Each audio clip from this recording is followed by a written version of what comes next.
और उस चुनौती को दूर करने के लिए मैं आज राजस्व परिषद से कहूंगा कि हमें प्राथमिकता के आधार पर लैंड रिकॉर्ड को डिजिटाइज करने के साथ ही इस बात को भी हम सुनिश्चित करें कि अब 6 साल के खतौनी के इंतजार को समाप्त करते हुए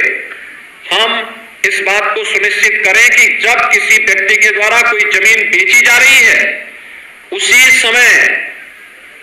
समय उसका नाम उस खतौनी में दर्ज कराने का प्रावधान भी करने की तैयारी हो और दिखाई दे और एक निश्चित प्रक्रिया के साथ हम उसको जोड़ने का काम भी करें। क्योंकि होता क्या है, नहीं तो एक व्यक्ति बार बार एक ही जमीन को कई लोगों को बेचता है, वह तो पैसा लेकर के अपने आप गायब हो जाता है, और जो बेचारे रजिस्ट्री करके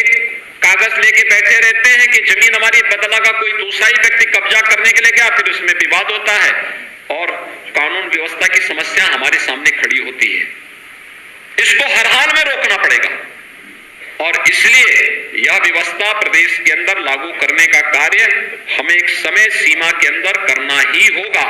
जिससे अधिक से अधिक लोगों को इससे राहत मिल सके और प्रदेश के अंदर कानून व्यवस्था की जो समस्या है उस समस्या का हम समाधान कर सके।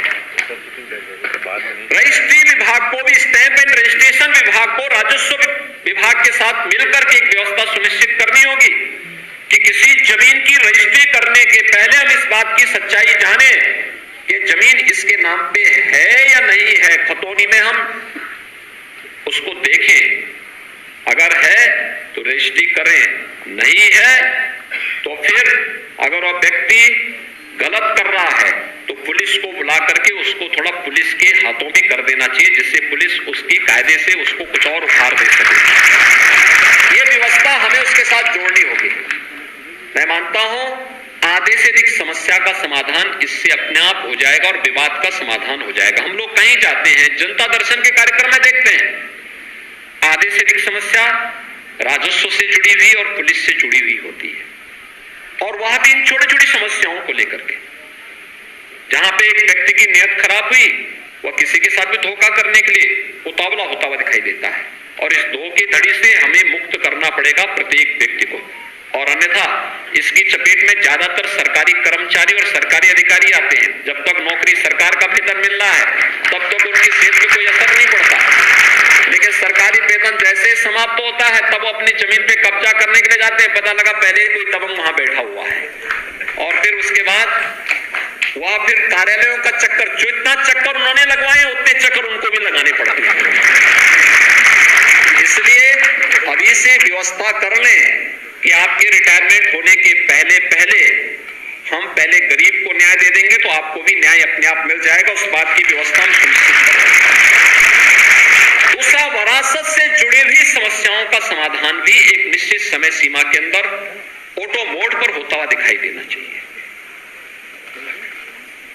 इसके लिए हमें या किसी व्यक्ति को बार बार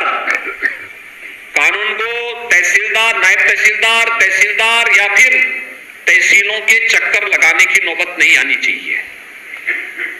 हम इस प्रकार का मैकेनिज्म तैयार करें। अभी तो एक अभियान चलाने की आवश्यकता है। वरासत के जितने मामले लंबित हैं पूरा रिकॉर्ड मांगे, जवाबदेही तय करें और एक समय सीमा के अंदर हर तहसील को हम इस बात को जोड़ें कि इसको हमें 0 तक लेके जाना है, और जिससे लोगों को अधिकाधिक सुविधा हो सके।